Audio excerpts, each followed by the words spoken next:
First is God. God is number one of my source of inspiration. He created me. He created us in His own image. And His forgiveness through the work of Jesus Christ on the cross. I am forgiven from sin. I love God. I love God and serve God throughout my life up to the very, very end of my life. This is the first inspiration in my life. The second, it is His people. And when I say His people, my parents are included. I was very, very inspired by my parents, my mother and my father, at the day of the instauration of me in the position of being the principal of Msalato Theological College. It was the first time I heard from them, my mother speaking and telling the people that when I was born, they received me as a gift from God and they decided to dedicate me to God. And he was saying that they didn't know that God gave them Hilda as a priest, and now today is the principal of Msalato Theological College. So this inspired me so much in the ministry.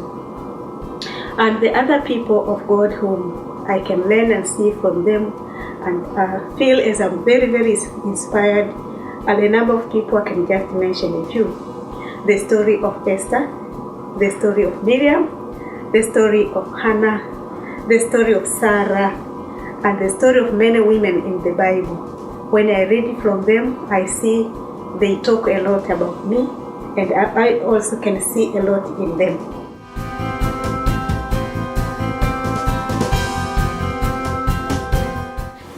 This is a good question.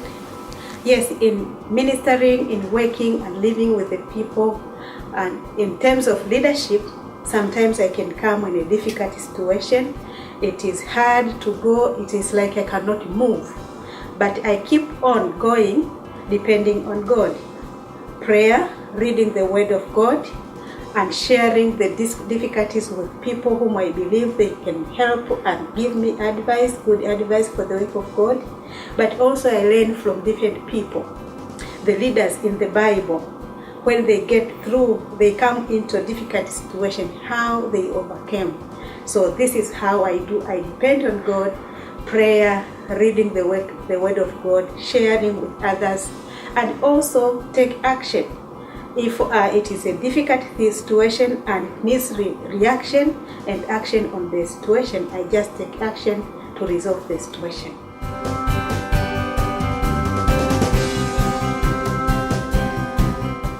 A number of things. First, the advice I can give to 18 years, I prefer a girl. Yeah. It is to encourage her that God loves you. God loves you. You have to relax, to work hard. I believe this is the age of schooling and studying.